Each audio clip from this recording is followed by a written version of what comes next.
She goes to his apartment in the West Village and she's like, I thought this was a dojo. Dojo. I don't think she literally thought it was a dojo. He's 50. If you had a dojo where you did martial arts or you just had a place that you just decided to call your dojo, I would leave you. So she goes in and discovers toys, which is better than discovering a bunch of yellow belts. That's just like a bunch of gis, just like framed gis. Like, have you even been f***ing other women? I've been doing karate with kids. I've been doing karate. I've been breaking boards. Welcome to On the Apps Dating Podcast. I'm Julian, stand-up comic in New York City. I'm Robin, Julian's wife, attorney in New York City. Easy puke. Easy puke. That's what's he doing? Okay, so we've changed location. The Vortex is currently unavailable. So we're filming in our actual apartment that we live in together. So you may see a bunch of cats. One of them seems to be getting the... Nope, they're not coming up. You may see or hear a bunch of turds. A bunch of criminals. But we wanted to... very bad boys. Bad boys. But the reason to watch on YouTube is you will get to see the cats. Or Spotify's fine. What we wanted to do this emergency pod for is something fun happened I thought was interesting. Which is, we've spoken about this, and your sister told us to check it out. Lily Allen, a English musician who was very famous about 20 years ago, married David Harbour, and just released a new album. I believe it's called West End Girl.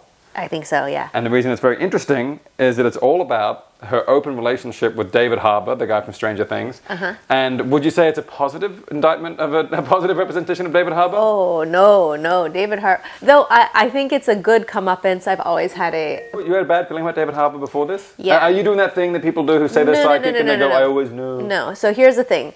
Back in 2015... David Harbour was like barely famous at all, and this woman jumped to her death from his apartment in the East Village. And he wasn't there at the time, so he didn't kill her.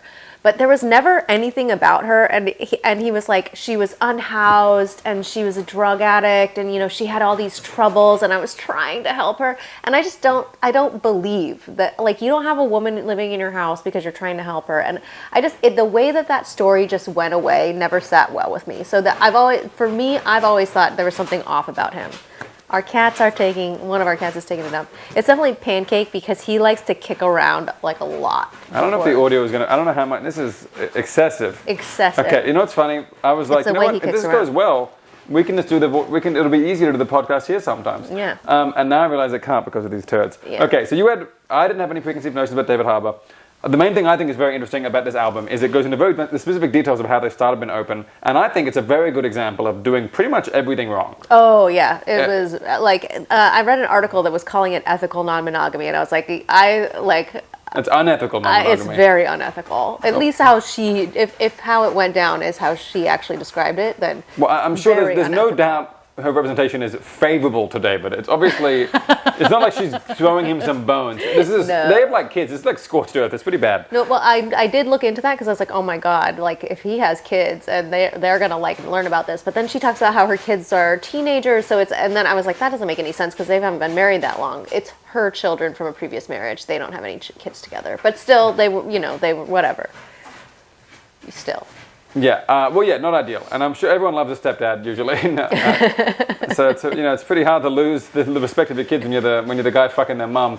That's certainly an easy one. Okay, well I went through and I made notes. I printed them out. I care about this podcast. I care about talking about things. Robin, I listened to the album once and today. I have thoughts.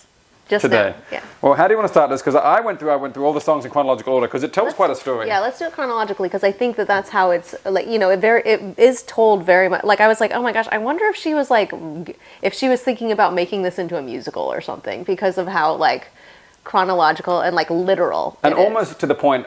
My one indictment of this album is I think no one song in my opinion I really love by itself. Oh no, yeah. It's a long, and I mean not that long album, but it's like you listen to it and it tells a story. It is very musical because like the first song, it's called West End Girl, and it's about the conversation where he initially broaches being open. And I won't go into all the details, but effectively they move in together in America.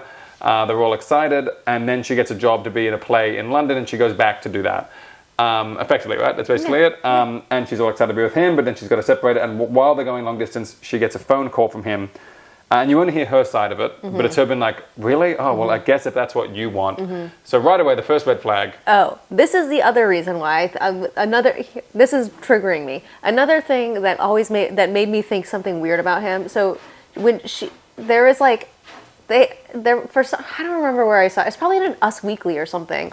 But he wrote when she got that play, or like she was in some play, and I'm guessing it's this play, or because she's not an actress. Like this play meaning the play that she left. That she's talking about. Yeah. He had like there was like, and it was played as like this like jokey, funny thing from like this like nice guy who's like just being funny.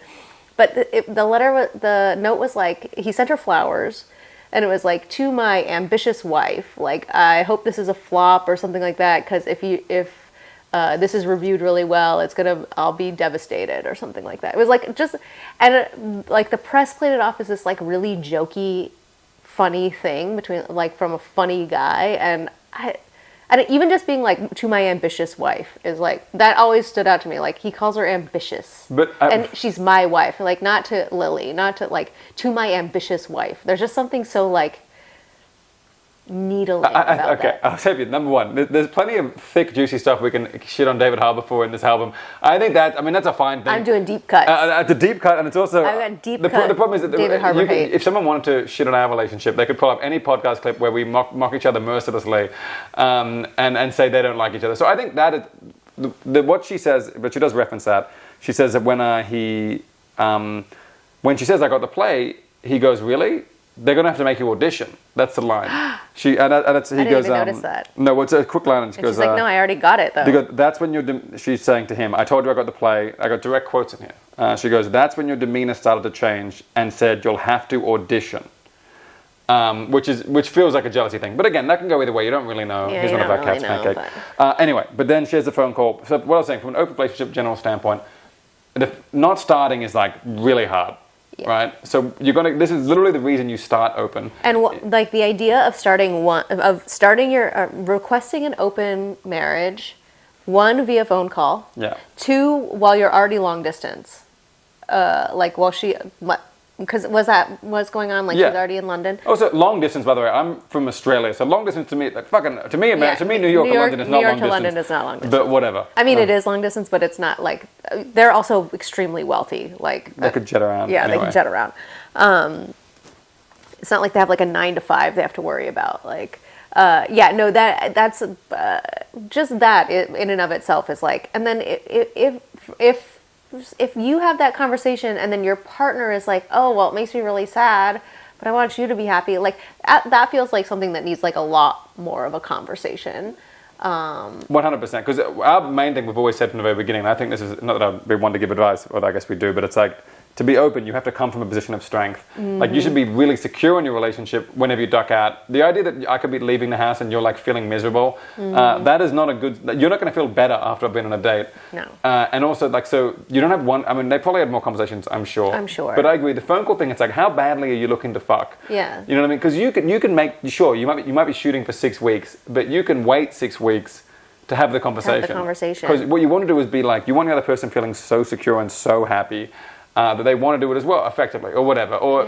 So you need to prioritize them and prioritize your relationship. I think there's also like, I mean, there's so much of this is like,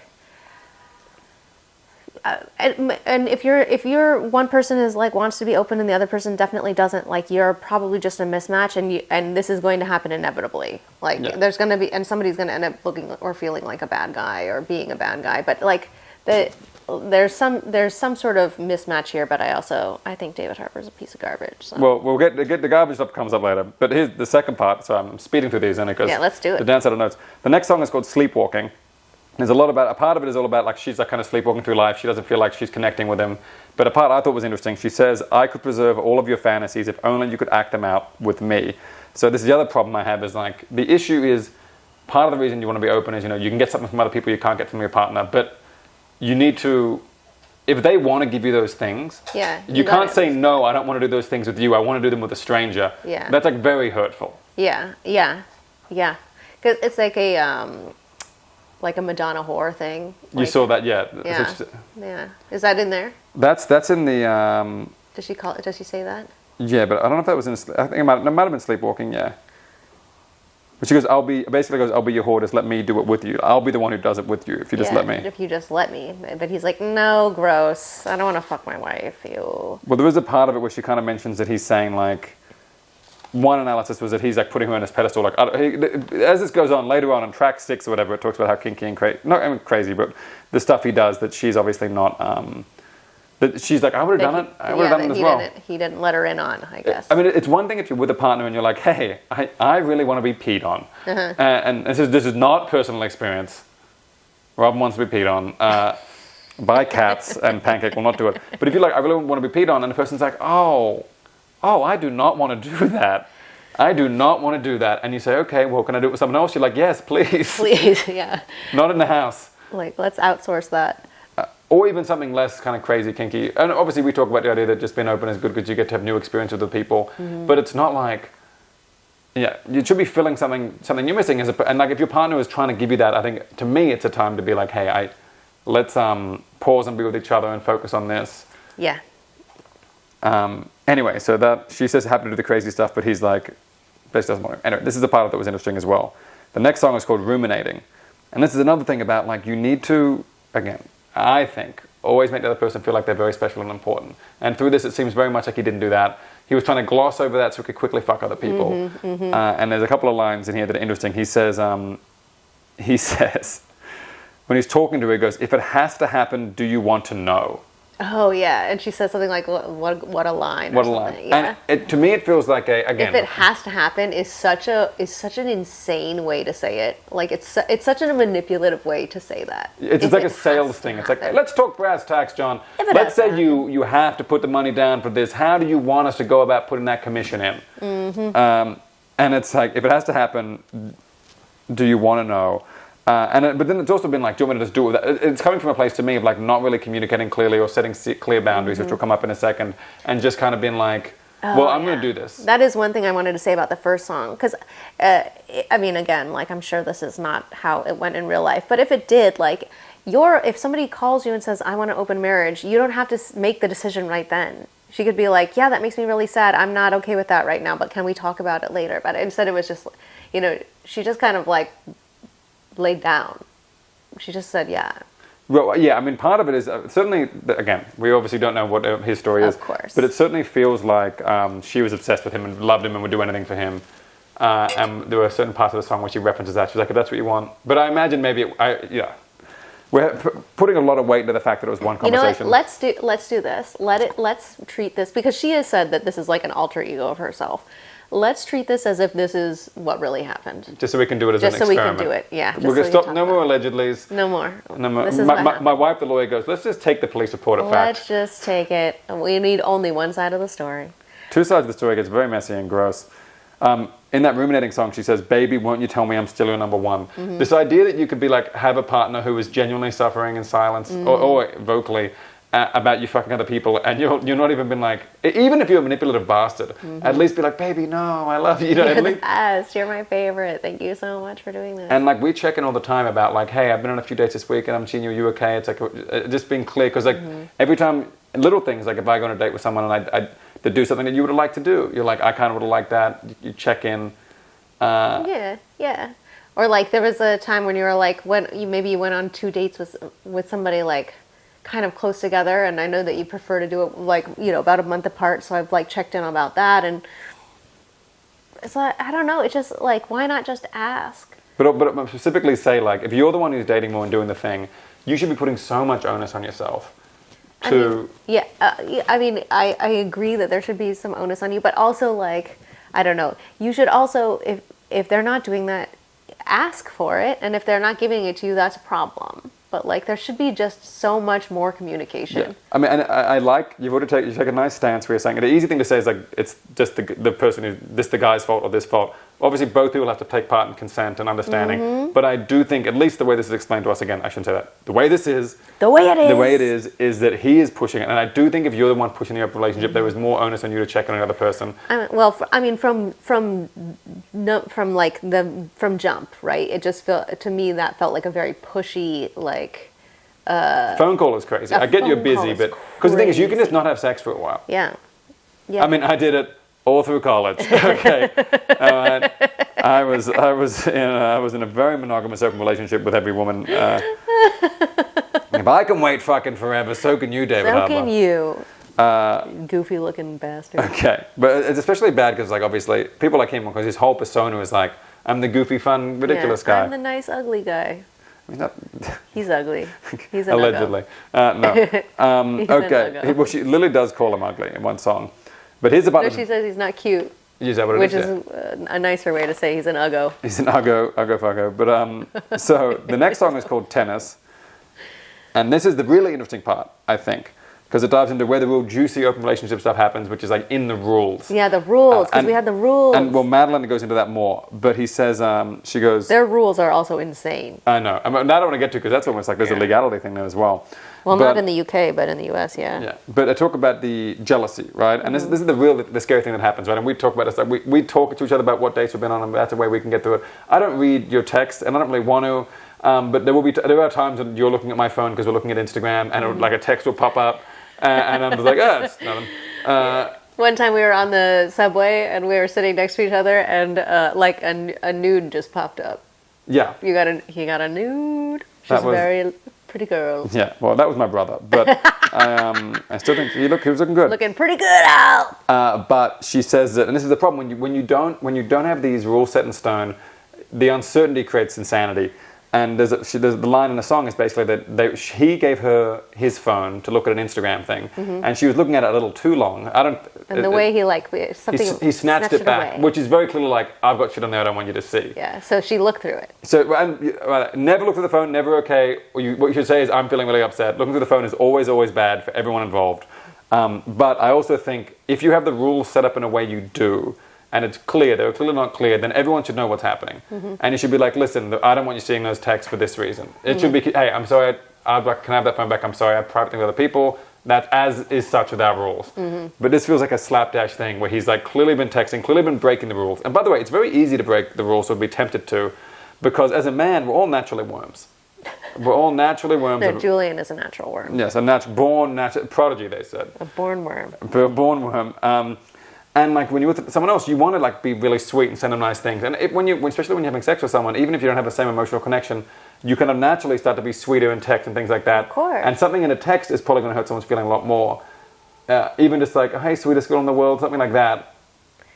I guess. I don't know. But I think what was more, I thought that the bigger thing in that song was that she learned that she wasn't a stranger. Yeah, no, that's in the next song. No, I'm getting to that. That's in Madeline. Sorry. But okay. sorry, so it does get to that. So this is the other part I want to reference. So he says, she's like, when he comes home, he doesn't want to hang out or eat food. This is the other thing. You shouldn't be getting so much of your fulfillment other people that you're not giving it to your partner. Your partner should not be suffering, which I think is the thing. She says, you won't play with me. Then this part, it says, you move the goalpost, you've broken the rules. And then it says, can't get your head around, you've been playing tennis. I don't know if tennis is a metaphor. I think they literally mean a non-sexual activity. I think the messages she read showed that he had been... Oh, that he was lying about where he was.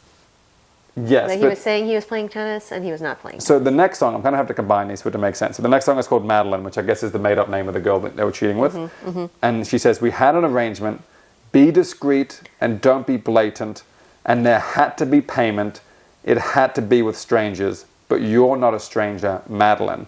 So I think the tennis song is meant to be that she clearly found out that they were hanging out outside of sex. Yes. Oh, okay. Oh, okay. Because she says, and she goes, so he was like going on dates with her, and like they were supposed to just be sex. It was supposed to be... Can't get my head around how you've been playing tennis. And then she goes, who the fuck is Madeline? Okay. So he was playing tennis with Madeline. Yeah, and it's kind of funny because normally tennis would be the metaphor for sex, but I think tennis might be tennis. Yeah, and that's the hurtful thing, which is such a funny thing about open relationships. And it's the same thing with you, and if I did karaoke with another woman, you're like, hold on a second, I read your text, and it said after you had anal sex with this girl, you took her to karaoke? That's intimate. Intimate, that's crazy. That is like a funny kind of thing about but I mean really in any relationship, cheating is when you break the rules, and the difference between being open and being monogamous is that the rules are just kind of assumed in monogamy, and they shouldn't be, because there are all sorts of people who are like, I think looking at porn is cheating, I think flirting is cheating. Mike Pence thinks having a business lunch with a woman is, what's that Onion article, he has to turn Aunt Jemima away when he's eating pancakes. But yeah, so like everybody should have this discussion whether a classic one. People say they're all. I love to have this argument with monogamous people, and they go like, "No, but as is obvious, no fucking." I'm like, "Okay, can you go on a trip with a girl?"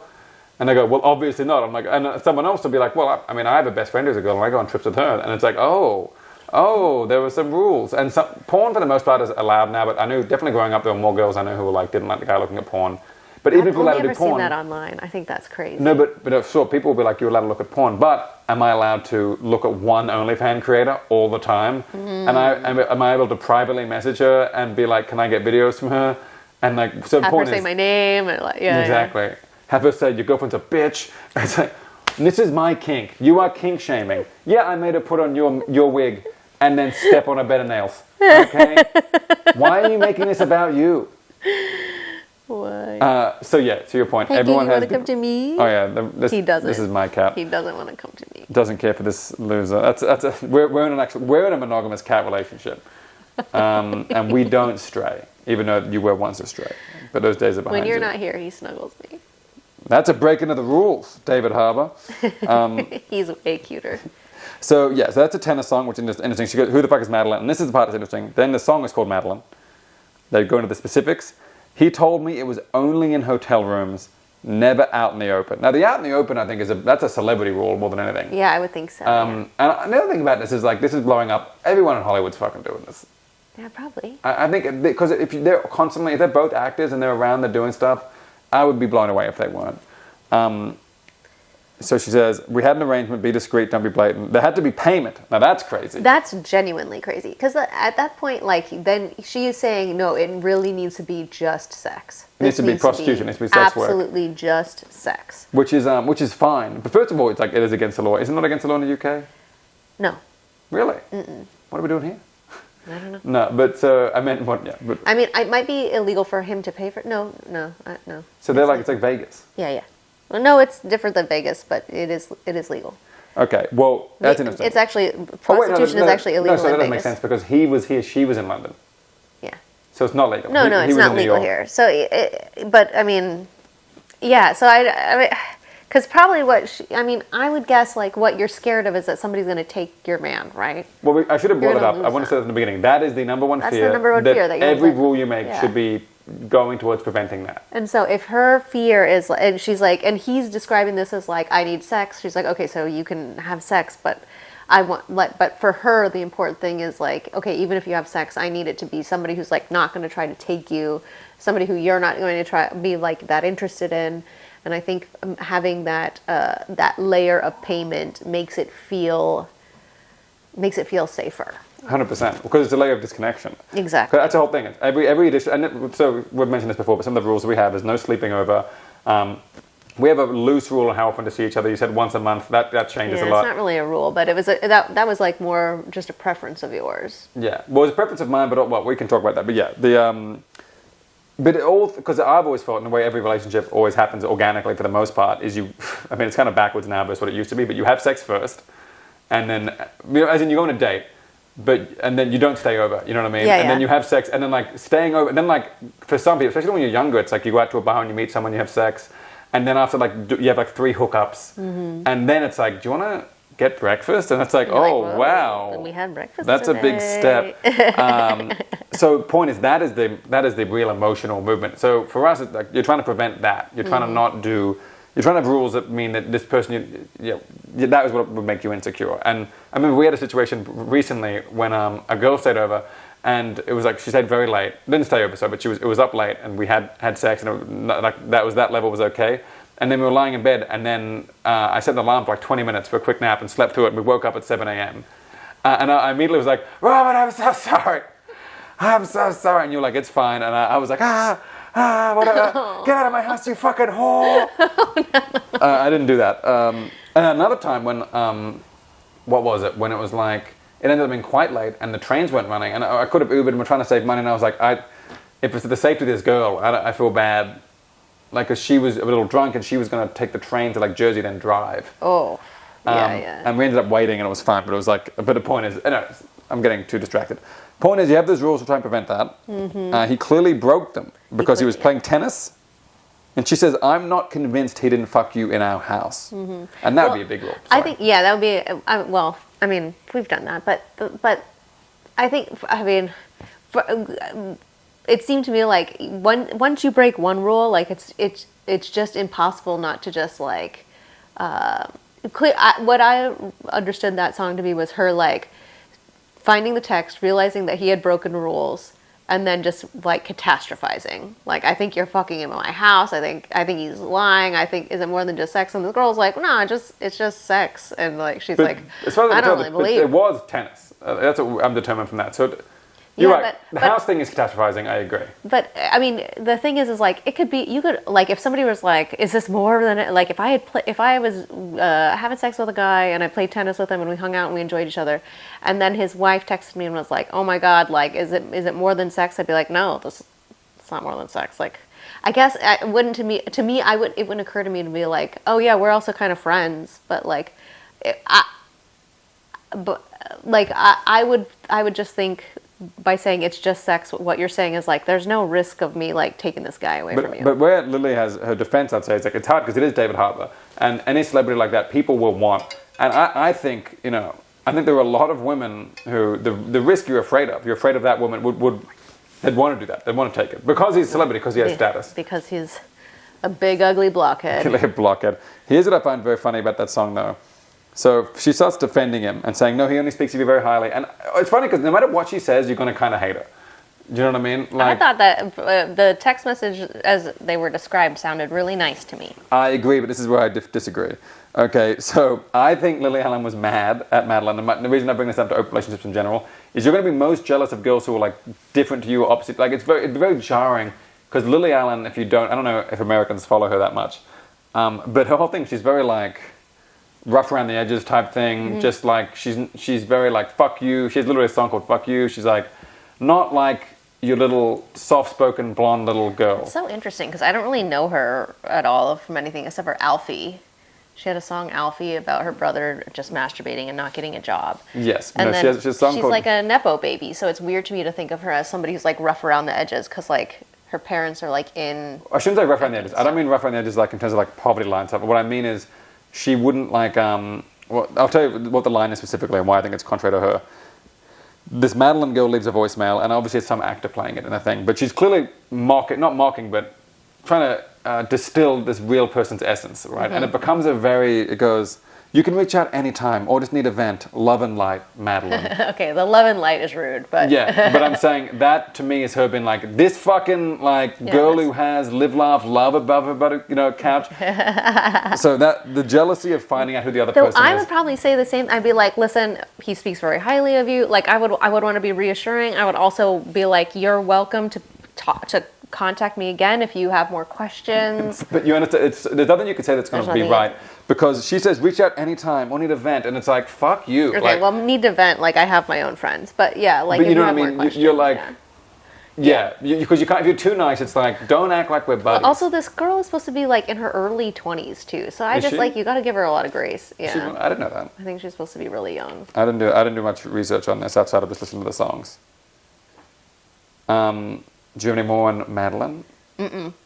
I mostly want to get to the Pussy Palace one right now. Oh, totally. That's one way. But also, the one thing I wanted to add is like, is it right to text Madeline? It is super weird, and yeah, it's super weird. But I mean, like, if you're spiraling, like, also she's the thing of like, so in the song she says that she doesn't trust him. That's why she's asking her, but she doesn't believe her either. Like, when you're in that mental space, you are going to just believe whatever your brain is telling you, and. Just telling her that he fucked her all over their house and that he's gonna leave her. But it's true, and that's why it's one of the things where it's almost like how cops should be.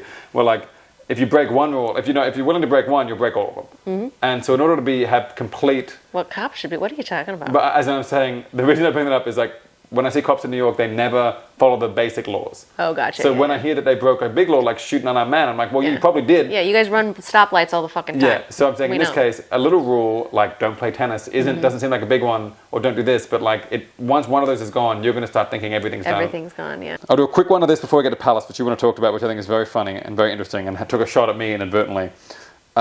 Relapse is a song all about when she's like, I guess, depressed about it. Yeah.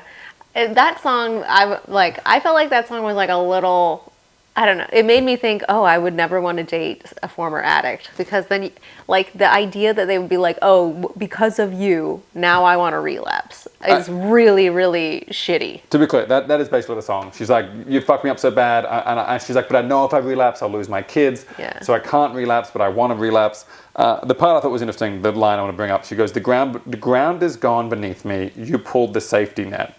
And that to me is the whole idea of, like, again, you want to come from a strong bedrock when you're doing openness, and if they're not, to take away all that trust and all that safety, then, like, yeah, they spiral and they go terribly wrong. So everything needs to be rock solid before you start fucking people in your bed. Pussy Palace. Pussy Palace. This is the one Robin want to get to. I've been talking too much. I'll let you take it over. The next song is called Pussy Palace, Robin. What is it about? Okay, it's about her being like, I don't want you in my fucking house anymore. I'm bringing you your shit. And then she goes to his apartment in the West Village, and she's like, I thought this was a dojo. Which I assume she says 1,000 times, dojo, dojo, dojo. She says dojo so many times. I assume that meant, like, yeah, like your place. I don't think she literally thought it was a dojo. I don't care. Of course, I don't think it's very funny if he's doing karate in there. If he's like, if you, I don't know, Julian, he's 50, and if you're like, if you had a dojo where you did martial arts, or you just had a place that you just decided to call your dojo, I would leave you. Well, I'm saying it's actually, so she goes in and discovers sex toys, which is better than discovering a bunch of yellow belts. That's just like a bunch of geese, just like framed geese. Like, have you even been fucking other women? I've been doing karate with kids. I've been doing karate. I've been doing so much karate. I've been doing high kicks. I've been breaking boards. You know that? What's that meme? It's like, who broke all the wood in here? I don't know. Someone pretty strong. I was just so upset about the dojo thing, and then she talks about finding butt plugs and lube and all these condoms in a plastic Dwayne Reed bag that's like tied at the handle. This is right. First of all, I don't know why I'm catching strays in this. With the vortex, when I had that place properly, that was what it was for. It was for dates and stuff. Yeah. It's funny to me. Just like, it's wild. I would never. He never called it his dojo though. No, Sensei wouldn't allow it. But I would never leave it in a mess like that, because one, it's gross, and it's like, I don't know, that speaks to I would say it was messy, sheets on the floor and like stuff, and like, that's, if you're doing all this crazy stuff, you know, when you're doing the crazy sex and the crazy kinky things and you're open, you do the other things well. You know what I mean? Be like a neat, clean. It's like in sport or basketball, you won't love this reference, but it's like, if you want to do the crazy windmill dunks, you got to learn how to actually dribble the ball first. We got through it. I don't understand any of that. But yeah, and it's a dojo. The other one, the shoebox of handwritten letters. Oh, that's fucked up. That's so fucked up. So it's like, your sheet was on the ground. There was I found a shoebox full of handwritten letters from women who wished you were a better guy or something like that. Yes. Oh, I can't even, like, if somebody wrote me one of those, I don't remember. And I instantly threw it away. Is that what that trash bag is full of? People being like, Robin, you're a bad person. But like, yeah. So, I mean, if we interpret it as it's written, it's that he kept all the letters. Yeah, it's so weird. I think that's fucked in the head, like real fucked in the head energy. Well, I do think it's weird. I mean, what it means is that he was having emotional connections with these people. That's what it meant. Which is breaking the rules regardless. Okay, no, sure. But also, like, you're having emotional connections to the point where they're, like, writing you letters. Like, that's, like, so manipulative and gross. There's, like... For them or him? For him. To keep... yeah. It's also weird. And then them writing letters and then is weird. to keep it, to, like... Yeah, writing a letter is very weird. Like, I mean, in ancient times, sure. Yeah. Like, it should have been a long text, if anything. I'm going to write you a letter now. I'll forget about it instantly. I know. She doesn't have letter permanence. No, I also, like, even like when I get cards and stuff, like, unless it's like somebody wrote something in it good, like there's got something really written in it, I just throw it away. Someone did some goodly writing for Robin. If they write something good in it. You're writing good? Or then even then, like, I'll get enough of them and I'll look at them and I'll be like, oh, and then I'll only keep ones that are, like, really special. But I instantly forget that happened. It is, yeah, tricky like that. And you get these very nice messages from people. It's very interesting, like, relationships over the years. You remember the feeling, and you're like, oh, I like that person. We have a thing. I don't think it's bad to keep it. I would keep, No, there's nothing wrong with keeping it. I just don't. I keep the bad ones. Not a good man. So you're like him. No, that was a text. I don't actually keep it. I am like him with the Dwayne Reed bag, and this one was a personal attack. Now this is too personal to share. I'm not going to clip this, but if anyone, one of the 8 people listening wants to go through this, we had 250 last week, no big deal. But anyway, it was mostly Mum. So Mum, turn this off right now. Turn it off. But Dwayne Reed bag. So what she says is basically there's a Dwayne Reed bag full of like butt plugs and vibrators and condoms, and it's the handles are tied together. And the reason that hits hard, okay, is I have that. Not with all the same stuff, but you do the Dwayne Reed bag, and it's actually really, it's not ideal. One thing I've noticed, this is an overshare, but you've mentioned this before, like in all these stories like 50 Shades of Grey, when someone when it's like a really kinky guy, they have a really neat drawer where everything's beautifully presented. And it's like, if you're going to do this crazy, kinky, dirty stuff, I think most girls, like, they don't want you looking into like that, you know the drawer that every house has with all the cables and stuff? They don't want you being like, I swear there's a vibrator in here. Like russicking and being like, where's the top of this one? Where's the lid? Do we have another battery? Yeah. Hey, can you get the batteries out of the remote? You're like banging it. Where's the fuck? Oh, these are AA. God damn it. Get me some foil. I mean, I could imagine like she's gonna hate everything about that apartment anyway, and then to walk into it and see it kind of like seedy and gross. But in my mind, like she wouldn't have liked anything about it unless it were just literally purely a dojo that had like Tommy mats and like. And like the hitting thing and swords. Swords, obviously. Maybe some size. The three-pronged weapons that Raphael has. Oh, sorry, I forgot you were a nerd. Love Teenage Mutant Ninja Turtles. You mean a ninja? Yeah, you're a turtle, all right. No, I agree, but the Dwayne Reed bag. But I also think there's 2 things that happen. We got a blep happening right now. Oh, sorry. Oh, it's so the cute. blep. Show them a blep. I don't know that. I put him on the back. So are you okay, buddy? I know that you like it. Is it okay? There you go. But the Dwayne Reed bag, I think what was bad about that for her is not only did she like he's cheating on me, it's also like she lost respect. She's like, oh, you're like a gross dude. You're like gross. You're disgusting. I mean, I really like the grossest thing for me. If I were rummaging around in a dojo, and I found are you using a real dojo?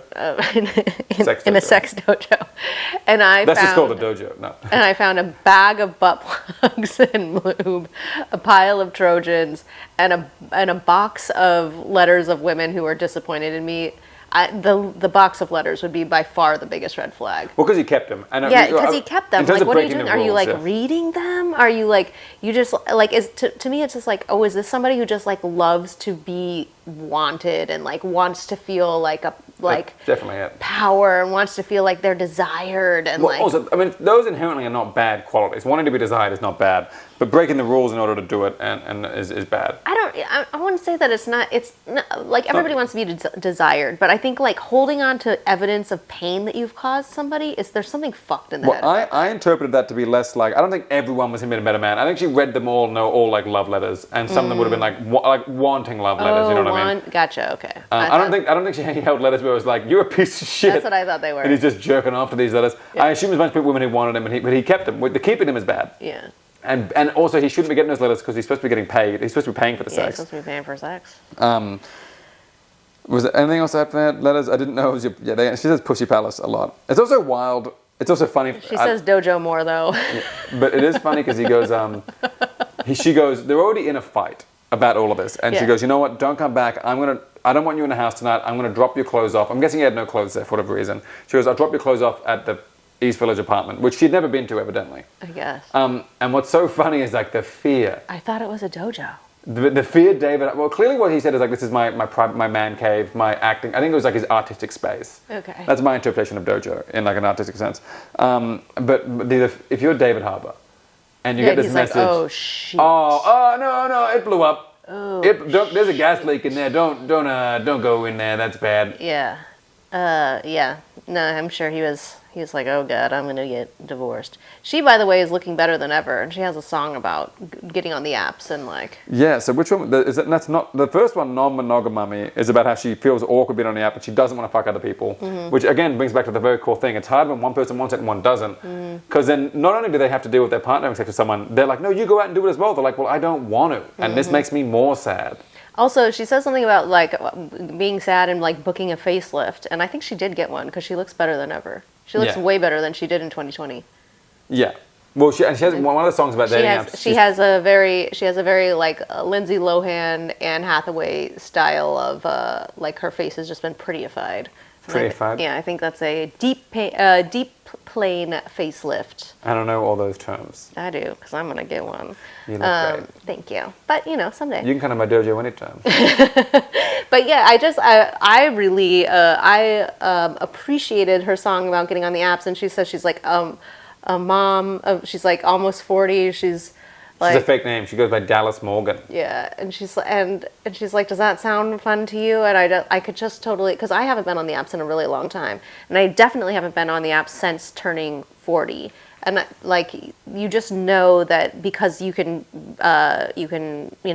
pick people or like eliminate people by age, that's going to instantly change. What happened? Yeah, the day I turned 30, I had it. The day I turned 35, I had it. Yeah, no, you're like those landmark birthdays are going to like change your algorithm like instantly, or change your dating pool instantly on the apps. And also just like, it's interesting because she looks better than she's ever looked, and she's worried about whether or not she's like, she's just an old hag now. Well, we've spoken. Well, I will say, that regardless of her being old or how she looks, because she does look great. She looks great. Having two, like, there are legitimate concerns. Having two kids is a legitimate reason for someone to say, well, that's not what I'm looking for right now. Mm-hmm. She does look fantastic, and she's very successful. And she talks about, like, I used to be famous. Like, in Australia, we know Lily Allen very well, and I know all of her songs previously, all of her big songs. Well, she had Smile and Fuck You, and like there are a lot of songs that she had one about the wet spot. Is that Fuck You?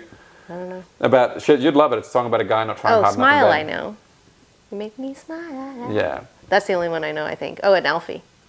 Yeah, Alfie about the brother who then went to Game of Thrones. You can have that seat, buddy. So I totally get her insecurity around that, but I think she'd be fine. Oh, yeah, she'll be fine. And then she has, what's the other one? And she goes, Beg for It. Was that what the song was called? I didn't put the thing down. That was the second last song, which is like, I want you to want me. You know what I mean? And that's the main thing I thought, is like, we've had times when, if one of us is busy in this, and it's like, well, you should go out and explore more. But if one of us is like, I want to be open, and then isn't showing any attention when they come back, and not letting, like, you should never feel under-desired. Mm-hmm. It should be a rock-solid situation that you're in. That was my main takeaway from the whole thing, is that they started a certain relationship, only one person wanted it, she clearly didn't want it. Mm-hmm.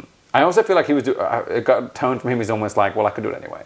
Yeah. That line he goes, if it has to happen, do you want to know, is such like I'm going to do it. I'm going to do it. And if it has to happen, and again, like the solution is like, he's like, well, I'm going to do it anyway. It's like, well, then break up. Yeah, break up. But and I will say, like, if that, like, she also had the option of like just saying, no, I don't want an open relationship, and then leaving him. Yeah. But also, I'm sure in her mind, but she did leave him. This stuff's all the rage now. So I imagine there's a thing where it's like, people are like, well, maybe I should try it.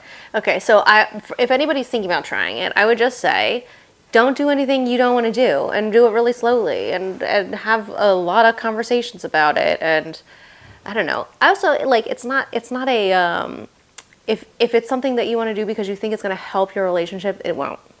I don't think that's like a help your relationship thing. Well, certainly not a save your relationship thing. Yeah, not save, yeah. But to me, my main thing, especially with us, we both wanted it, made sense for what we're looking for. Mm-hmm. I think both people should be excited about it. It's basically that simple. Yeah. And what I've had friends, I won't say their names, but they're like going through similar stuff, and one party is not excited about it. They're willing to do it. It's kind of like having kids in that sense. Like, you don't want to have kids with someone who's willing to have kids with you. Yeah. If you twist their arm, because then every single interaction, every single pain point is going to be like, well, I didn't even want this. Yeah. So yeah, I think they started off on a terrible foot, and then if you're going to do it, you have to follow the rules, and it is cheating. Mm-hmm. It is cheating, yeah. If you break those rules, and I even looked it up once because I was talking about like what the I saw something online about how it was some Ben Shapiro type thing that was like, open relationships don't count as real marriages because you're not actually. You took a vow or whatever, and you're breaking the vow. And the vow, I believe, there was sickness and health. No, there's a word for it, but I've forgotten. But it's basically, they'd say people interpret it to mean cheating, but it actually means breaking. It means breaking an agreement. And so if the agreement has been, I think maybe it was infidelity. Maybe it was that. There was a word like that, which actually its origins just meant actually breaking the agreement as opposed to anything else. And I think more and more people are doing this shit without talking about it and in quiet. Like, people were swinging back in our parents' day. Mm-hmm. So everyone was doing stuff. Yeah, people have always been doing stuff. Do you have any more comments on the album in general? No. I do think it's going to end up being like a musical. I don't know. To me, there was something about it that felt very like narrative. I think, that's what I didn't like about the songs individually. Like the first song just ends with the phone call thing, and they don't even tell you it was just one side of the phone call. If you didn't know any context, you wouldn't understand what had happened. It would also be like very shitty to like. I don't particularly love like the idea of like, so you're a comedian. If you and I got divorced and it was because I did something shitty and I had a dojo, divorce me if I get a dojo. But it would suck. It would suck a lot to then have you have like an hour set just about what a piece of shit I am. Only because... Especially when you could probably do 3 hours. I can cut it down to one. I can cut it down to 3 hours if I really work at it. I mean, I'll get rid of the visual aids, but that's going to be a big part of it. Smell aids.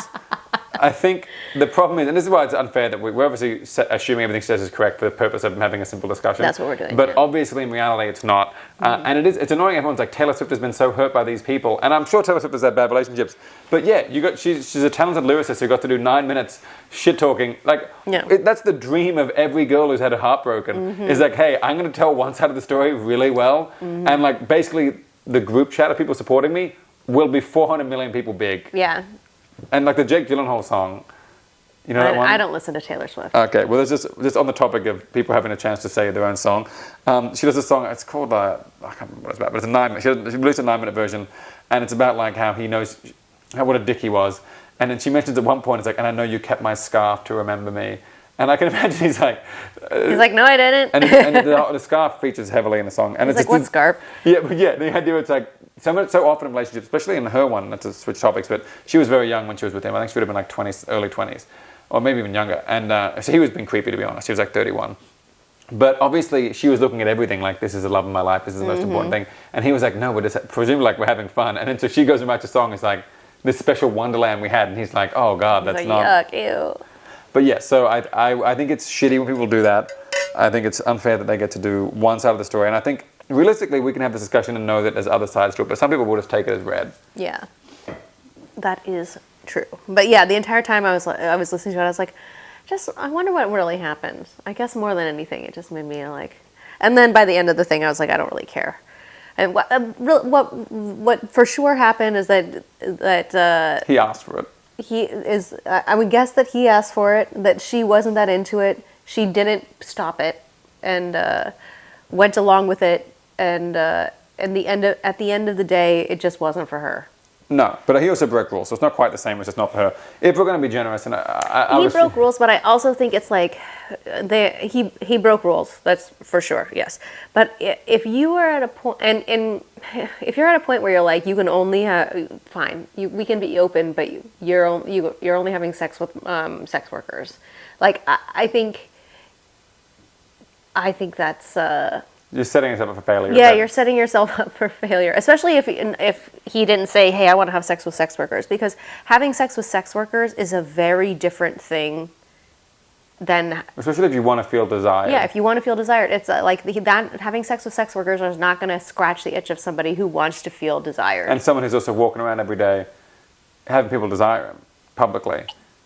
Okay, you're gross. I don't know. But in the defense of David Harbour, if we're going to discuss what really happened, it probably wasn't one 20-second phone call when he brought it in. It probably was a nice, mature phone call. It's probably more than that. And I think what I've noticed happens most of the time when I talk to friends who are trying to be open is people are very bad at setting good rules and good boundaries, and they leave so much unspecified. And sometimes they'll be like, well, I said this. A classic example is like, let's say we're meeting up, hang out, and I'm like, oh, and it's between 7 and 8. And you go, great. And I think 7. And you think 8. So you get there at 8:30, and I'm like, you're an hour and a half late. You're like, no. I'm a half hour late. Yeah. And also, I thought it could have been this or that. And so it's almost like, well, I just want you to because you don't want to have the tough discussion of being like, I want you to use a condom. I want you to do this. Or like, I just want to feel like I want to feel like I'm your number one person, and I don't know how that could possibly happen while you're sucking somebody else's dick or whatever. But even explicitly saying, I mean, we've had friends who say things like that, talking about, you know, they subtly imply whether or not one person, whether you need to use condoms. And then, as opposed to words said, they'd be like, well, I don't want to catch an STI. It's like, don't worry, you won't. And then it's like, well, does that mean we have to use condoms? That's implied. But they might say, well, technically you didn't say it.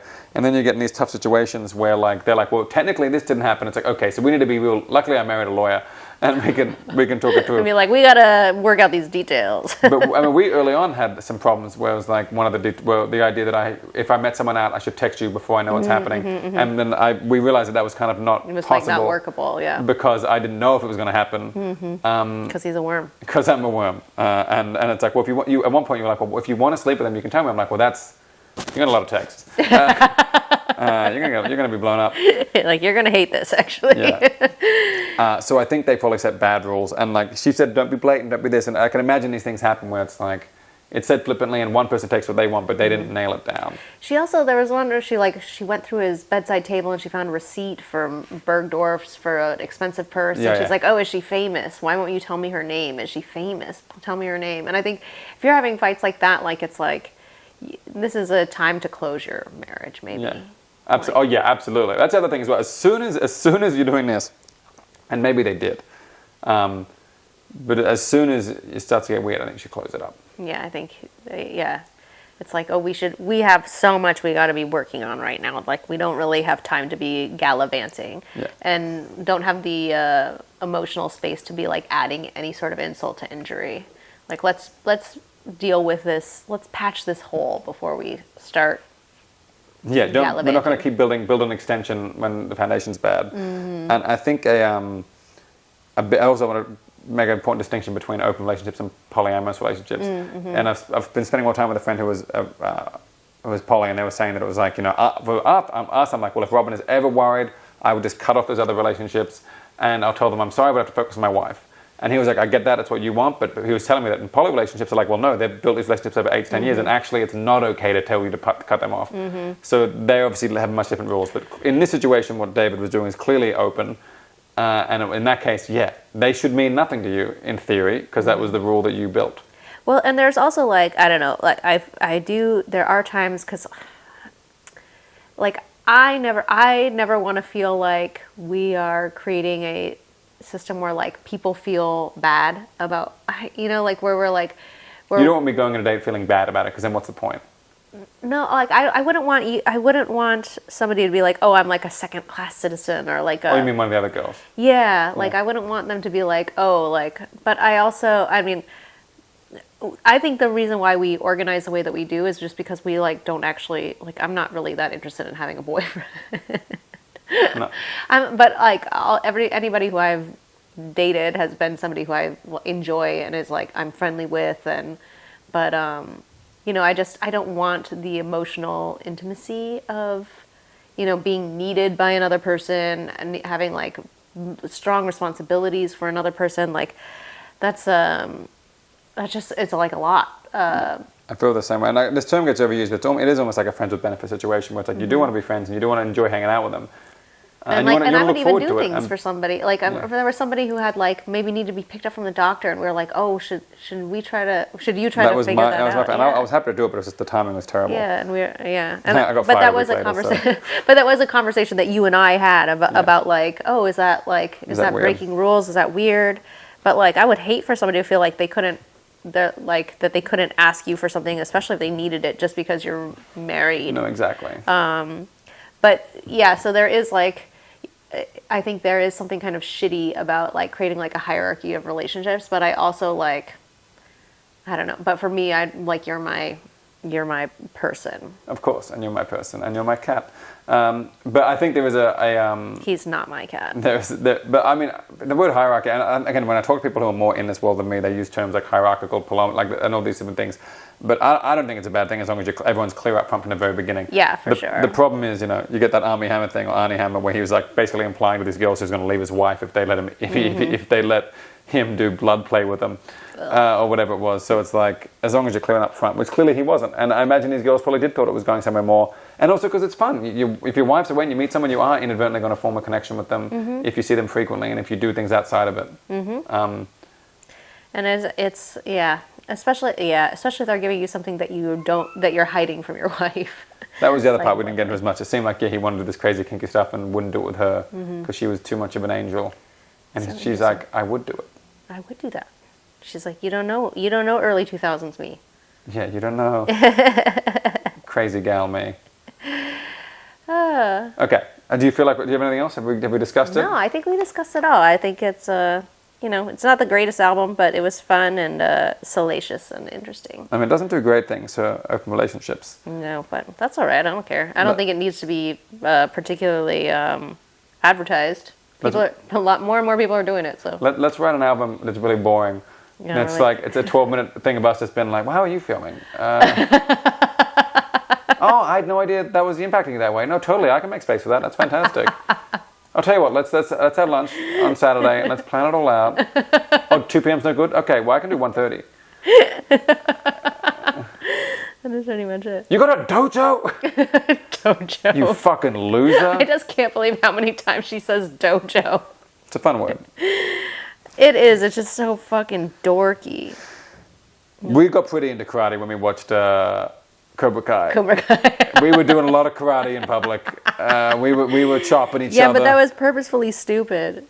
Everything you do is purposely or accidentally stupid. I guess. Okay, well, we should call it anyway because Pancake is insisting on getting his teeth brushed. Yeah. Alrighty. Okay, well, thank you for listening. Thank you. Check out the album. It's called West Side Girl. I've been Julian, and this is Robin. Easy Puke. Easy puke.